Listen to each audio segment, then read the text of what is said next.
মৌলভীবাজারের জুড়ী উপজেলায় বিনোদপুর গ্রামে প্রায় ৮০ বছর ধরে একান্নবর্তী পরিবার হিসেবে বসবাস করছে একটি ঐতিহ্যবাহী পরিবার।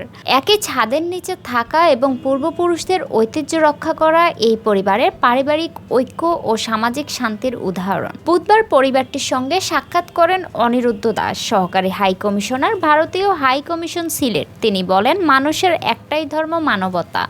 ৮ দশক ধরে আপনারা একসাথে থাকছেন, এটি সত্যি অনুপ্রেরণীয়।